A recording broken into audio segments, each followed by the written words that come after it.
नमस्कार, मी परमदास जाधव. आज पुण्यातील काही संशोधकांनी गॅसऐवजी इथेनॉल कसा वापरायचा याचे आज संशोधन केलेलं आहे. तर कोपरगाव येथील संजीवनी उद्योग समूह आणि कोल्हे सहकारी साखर कारखान्यामध्ये तयार होणारे इथेनॉल हे व्यावसायिक LPG गॅसची टंचाई भरून काढू शकते. या पार्श्वभूमीवर पुणे येथील संस्थेच्या मदतीने इथेनॉलवर चालणाऱ्या स्टोव्ह संशोधन करून हा प्रयोग 2 वर्षापूर्वी यशस्वी करून दाखवला आहे. देशात याबाबत स्पष्ट धोरण नसल्याने हा उपक्रम सध्या शासनाच्या परवानगीच्या प्रतीक्षेत असून परवानगी मिळाल्यास हा इथेनॉल स्टोव्ह व्यावसायिक LPG गॅसला उत्तम पर्याय ठरू शकतो, असा दावा सरकारी महर्षी शंकरराव कोल्हे सहकारी साखर कारखान्याचे अध्यक्ष विवेक कोल्हे यांनी केलेला आहे. तर साखर कारखान्यातून इथेनॉलची निर्मिती केली जाते. त्यासाठी केंद्र सरकारने 40,000 कोटीहून अधिकची गुंतवणूक केली आहे. पेट्रोलमधील वापराव्यतिरिक्त देशात आज 1,000 कोटी लिटरहून अधिक अतिरिक्त इथेनॉल साठा उपलब्ध आहे. इथेनॉलचा वापर फक्त पेट्रोलमध्ये न करता व्यावसायिक LPG गॅसला पर्याय म्हणून उपयोगी होऊ शकते, हे कोल्हेंचे म्हणणं आहे. तर साखर कारखान्याने समोर आणलेले आहे. पुणे येथील एका कंपनीच्या माध्यमातून कारखान्याने इथेनॉलवर चालणारे 1,000 स्टोव्ह बनवलेले आहेत.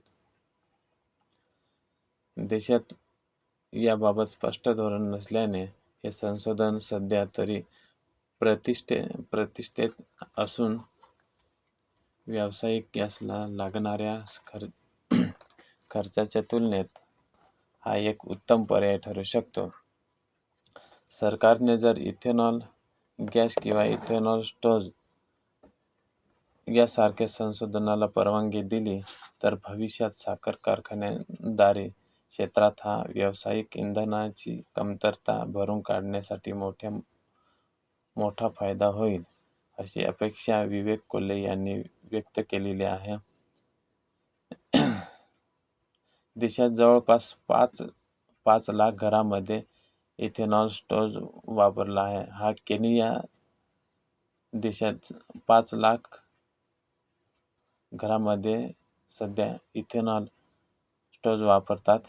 तर 2 वर्षांपासून पुण्याच्या एका कंपनी बरोबर करार करूनही आम्ही हे संशोधन केले आहे.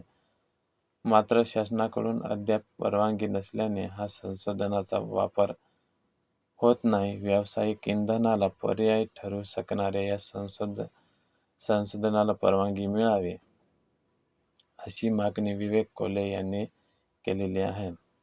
तर एकीकडे आखाती देशांमध्ये सुरू असलेल्या युद्धामुळे इंधन आणि गॅसचा विषय खूप आला आहे. तर दुसरीकडे कोल्हे सहकारी साखर कारखान्याच्या माध्यमातून पहिला CNG गॅस प्रकल्प पूर्ण क्षमतेने सुरू असून दररोज विविध इंधन कंपन्यांच्या 12 टन CNG गॅसचे वितरण या प्रकल्पातून होते. या इंधनावर जवळपास 3,000 वाहने रोज चालू शकतात. अनेक वाहनांमध्ये ड्युअल फ्यूल प्रणाली असल्यामुळे पेट्रोलसह CNGचा वापरही करता येतो. त्यामुळे परवडणारे आणि पर्यावरणपूरक इंधन उपलब्ध होते. पंतप्रधान नरेंद्र मोदी यांच्या नेतृत्वाखाली स्ट्रॅटेजिक इंधन साठवण्यामुळे देशात इंधन टंचाई किंवा मोठी दरवाढ होण्याची परिस्थिती निर्माण झालेली नाही. तरी भविष्यात संभाव्य आव्हानांचा विचार करता भारताने ऊर्जा क्षेत्रात आत्मनिर्भर होणे ही काळाची गरज आहे, असे विवेक कोल्हे यांनी सांगितलेलं आहे. तर हा पुण्यातील जी प्रयोगशाळा आहे त्यांनी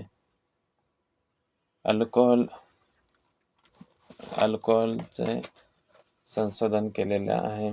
तर अल्कोहोल हे काय आहे, तर एक प्रकारचे अल्कोहोल आहे. याला इथेल अल्कोहोल असे म्हणतात. हे रंगहीन असते तर ज्वलनशील आणि विशिष्ट गंध असलेले द्रव्य आहे. इथेनॉल कशापासून बनते, तर इथेनॉल हे जैविकरित्या साखर असलेल्या पदार्थांच्या अवशेषातून आणि प्रक्रियेतून तयार केले जाते. उदाहरणार्थ ऊस आणि मळी किंवा मका, तांदूळ आणि सडलेले धान्य यांच्यापासून तयार होते. तर द्राक्षे किंवा इतर गोड फळांपासून इथेनॉल तयार होते. तर हे इथेनॉल आपल्या शेतकऱ्यांच्या शेतीतूनच तयार होत असते, म्हणून शेतकऱ्यांना याचा खूप असा फायदा होईल, असे पुण्यातील जे संशोधक आहेत त्यांचं म्हणणं आहे. तर भविष्यात